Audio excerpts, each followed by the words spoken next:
올해 장마철 기록적인 폭우가 쏟아지더니 이제는 40도에 육박하는 폭염이 이어지고 있습니다. 매년 여름마다 이상기후를 겪으면서 기후위기라는 말을 더 절감하게 되는데요. 환경부가 이런 기후위기에 대응하고 국가전략사업 지원을 위해서 전국 하천 14곳에 신규 댐을 건설하겠다고 발표했습니다. 일부 지자체와 환경단체에서는 반대와 우려의 목소리도 나오고 있는데요. 관련 내용 환경부 입장 들어보겠습니다. 박재현 환경부 물관리정책실장 전화 연결하겠습니다. 실장님 안녕하세요. 예, 안녕하십니까. 네, 이번에 새롭게 건설되는 신규 댐 일명 기후대응댐입니다. 기존에 건설되어 있는 댐이랑은 다른 점이 있나요? 기후대응댐에 대해서 먼저 설명 좀 부탁드릴게요. 예, 먼저 기후대응댐이라는 것은 이제 최근 기후변화로 인해서 증가된 홍수량과 그다음에 작년에 아시다시피 광주 전남 지역에 발생한 극한 가뭄, 그리고 최근 반도체 등 국가 전략 산업에서 필요한 미래 용수 수요 등에 적극 대응하기 위해서 건설되는 댐을 말합니다.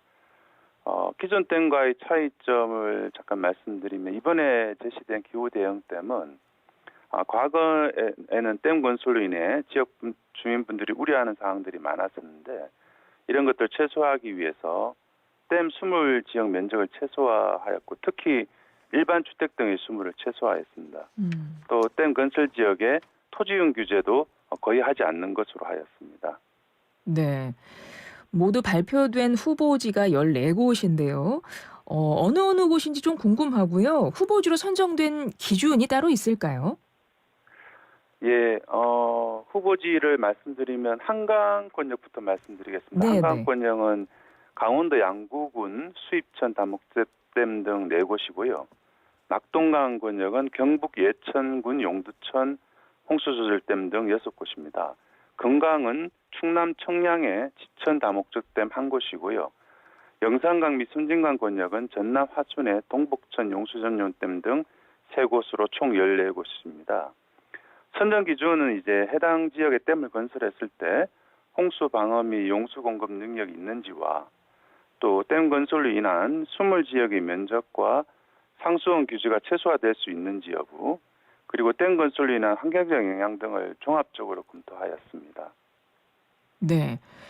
방금 말씀을 해주셨을 때 뭐 토지 제한도 없다고 이렇게 말씀을 하셨고 뭐 절차를 축소하고 신속하게 진행하겠다 뭐 이런 의미로 말씀을 하신 게 맞을까요? 아닙니다. 절차는 법에서 법령에 정한 절차를 준수할 것이고요. 절차를 생략하거나 그러지는 않을 것입니다. 음. 이번에 발표된 후보지안을 가지고 저희가 최종 후보지를 정하기 위해서는 일정한 절차를 거칠 예정입니다. 각 댐별로 설명회를 개최해서 지역 주민분들의 의견을 충분히 수렴할 예정이고요. 하천유역수산관리계획이라는 법정 계획에 후보지를 담기 위해서 공청회도 실시하고 그리고 국가물관리위원회의 부합성 심사와 국가수산관리위원회의 심의를 거칠 예정입니다. 네. 모두 14곳의 후보지이고 법적 절차를 거쳐서 최종 이제 확정된 곳을 발표한다는 건 14곳 모두 그러니까 14곳이 모두 다 확정된 곳은 아니라는 거네요.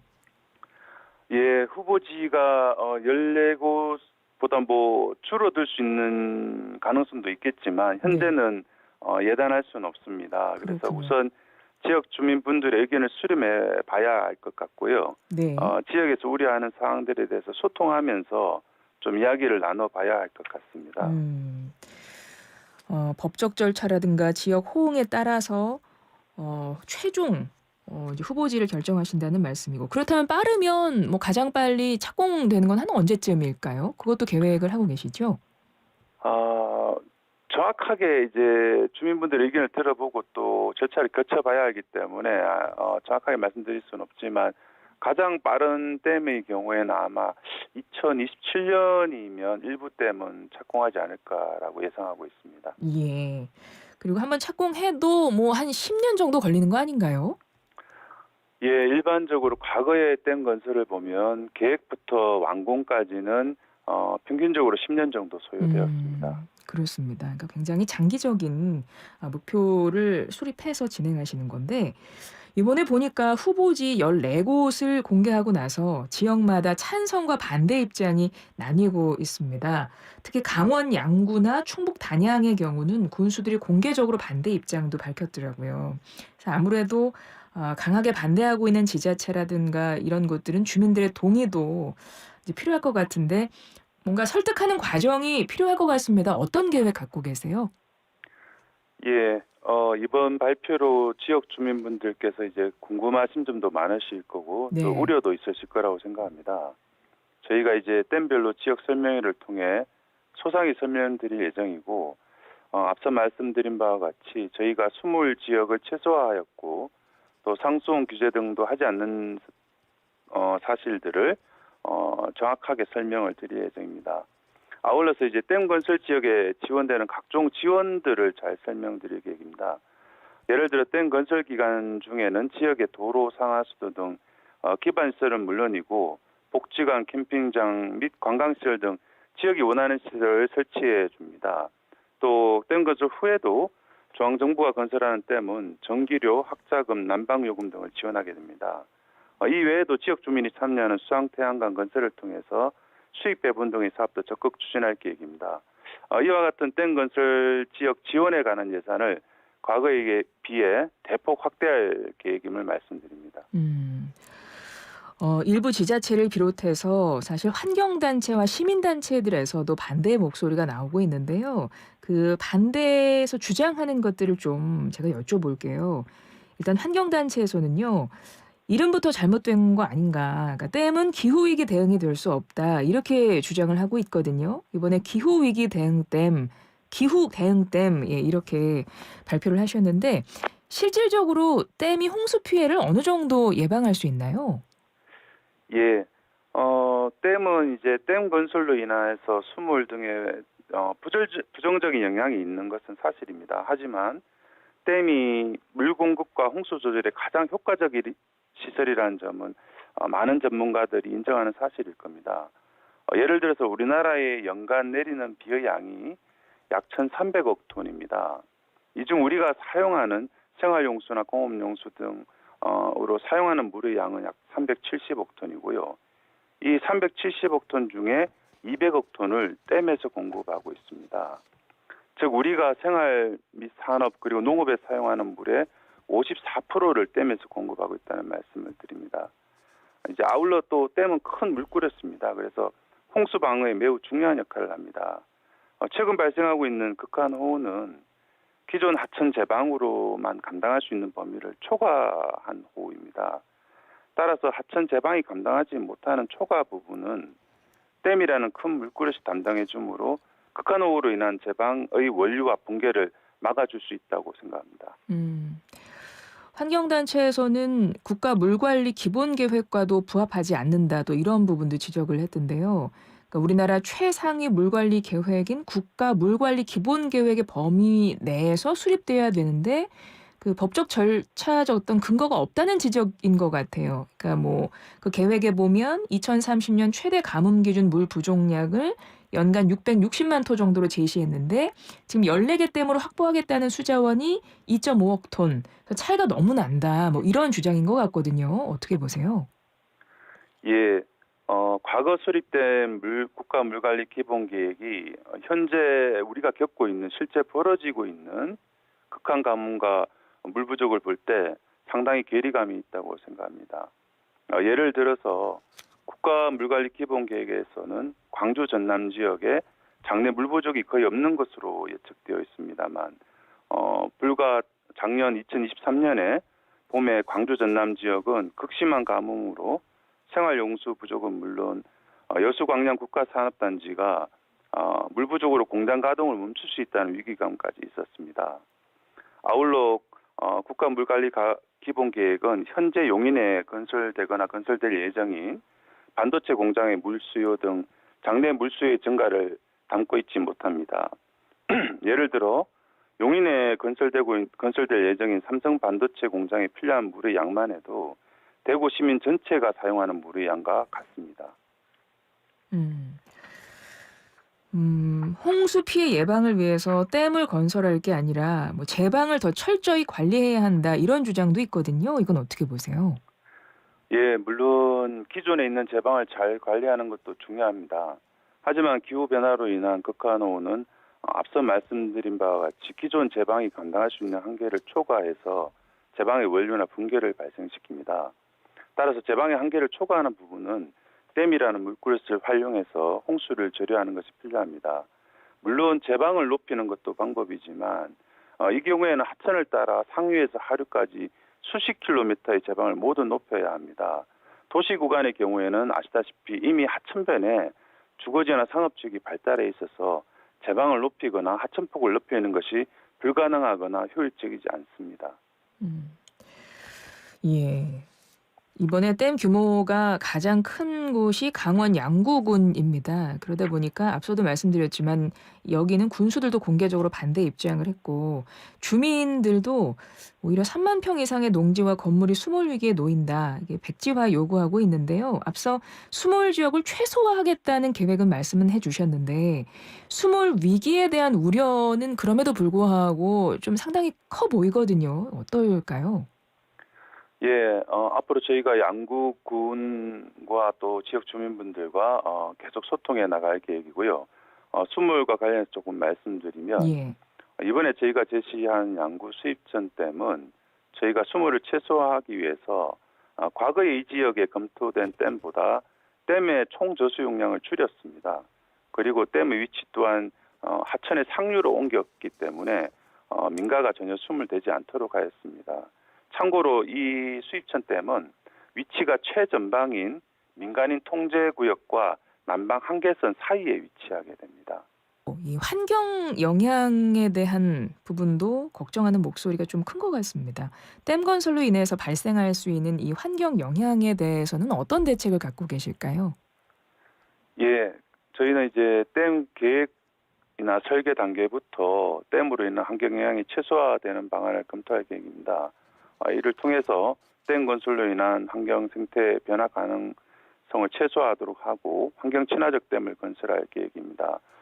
참고로 과거 임진강 상류에 건설된 군난댐의 경우에 건설 당시에는 두루미 서식지가 파괴되어 개체수가 감소할 것이라는 우려가 있었으나 저희가 댐 계획 수립 단계부터 대체 서식지를 조성하고 또 이후에 먹이 주기 등의 활동을 꾸준히 지속한 결과 댐 건설 전보다 건설 후에 두루미 개체수가 수배 증가한 바 있습니다. 네. 그러다 보니까 앞서 이번 댐 건설과 관련해서 예산을 대폭 늘리겠다 그 말씀을 해주셨는데 이 예산과 관련해서도 지금 나오고 있는 기사를 보면 14개 댐 사업비가 한 12조 원에 이른다 이런 이야기가 있더라고요. 근데 환경부에서는 또 이 정도까지는 아니다. 뭐 이렇게 밝히신 것 같아요. 신규 댐 건설 예산은 뭐 어느 정도로 잡고 계신 거예요? 예, 아까 말씀하신 대로 12조는 아니라는 말씀을 드리고요. 네. 아직은 댐의 정확한 규모나 위치가 확정되지 않았기 때문에 이제 정확한 사업비를 산출하기는 좀 곤란합니다. 다만 이제 과거와 좀 비교해 보면 네네. 지난 2012년에 발표된 댐 건설 계획에서 그때도 댐 개수가 14개였습니다. 네. 다만 그때는 14개 댐의 총 저수 용량이 4.8억 톤이었는데 이때 추정 사업비가 3조 600억이었습니다. 이번에 발표된 기후 대응 댐은 개수가 14개 지난번과 같습니다. 하지만 총 저수 용량이 3.2억 톤으로 조금 작습니다. 따라서 12조는 아니라는 말씀을 드리겠습니다. 네. 지난 MB 정부 때도 대규모로 4대강 사업을 진행했었잖아요. 근데 그때도 참 말이 많았었습니다. 근데 이번에 나오는 주장 중에 이게 4대강 시즌 2 아니냐 이런 주장도 있더라고요. 결국 환경보다는 뭐 다른 이유가 있는 거 아니냐 이런 이야기인 것 같거든요. 여기 어떻게 말씀해 주실 수 있을까요? 이번에 건설되는 댐 계획은 단기간에 이 14개 댐을 모두 짓는 게 아니라 댐별로 또 댐 하나 짓는 데는 아까도 말씀드린 평균 10년 정도 기간이 걸립니다. 네. 그리고 많은 절차와 이런 것들을 거쳐야 되고 지역 주민들과 끊임없이 소통하면서 지을 것입니다. 또한 이번에 이제 발표된 기후 대응 댐은 여러 국민 여러분들도 현재 느끼다시피 현재 벌어지고 있는 실제 현실에서 발생되고 있는 기후 변화에 적극적으로 대응하기 위한 댐이라는 말씀을 드리고 이러한 댐을 지금 시작해도 늦다라는 말씀을 드리겠습니다. 그래서 10년 이상 소요된다는 점과 기후 변화가 급속히 변화된다는 점을 말씀드리겠습니다. 네. 어떤 말씀이신지 알겠는데 아마도 이번에 좀 갑작스러운 발표 아닌가 이런 느낌이 좀 들어서 이런 주장들이 나오는 것 같은데요. 어떤가요? 저희가 이 기후 대응댐에 대한 검토를 작년 5월부터 지속적으로 하였습니다. 그래서 저희가 다양한 데이터 등을 통해서 각 유역별로 필요한 댐의 후보지를 선정하였고요. 뿐만 아니라 지역으로부터도 지자체로부터도 댐 건의를 받았습니다. 그래서 총 21개 댐을 건의받았고요. 이 중에서 댐의 적정성을 잘 검토해서 8개를 선정하게 되었습니다. 그래서 충분한 검토 기간이 있었고 또 지역에서도 기후 대응댐에 대한 많은 열의가 있었다는 점을 말씀드리겠습니다. 네. 사실 이 국가가 주도하는 댐 건설이 지난 정부 때도 중단됐던 거다 보니 이게 정권에 따라서 이런 건설 계획이 다시 흔들리는 거 아니냐 이런 우려도 조금 나오는 것 같아요. 어떤가요?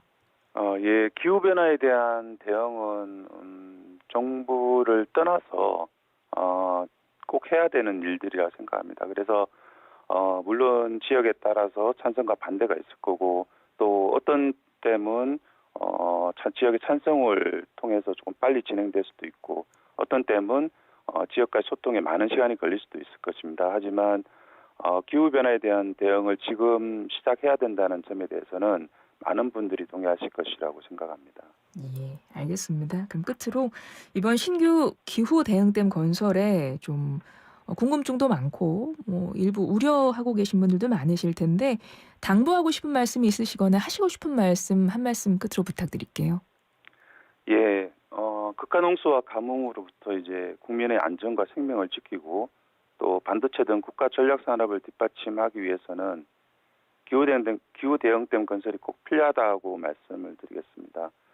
앞으로 댐이 지역 주민분들의 삶과 지역 경제 활성화에도 큰 도움이 될 수 있도록 관련 예산을 대폭 확대하고 의견 수렴 과정에서 지역과 끊임없이 소통하겠다는 말씀을 드리겠습니다. 예, 알겠습니다. 지금까지 박재현 환경부 물관리정책실장이었습니다. 실장님 고맙습니다. 예, 감사합니다.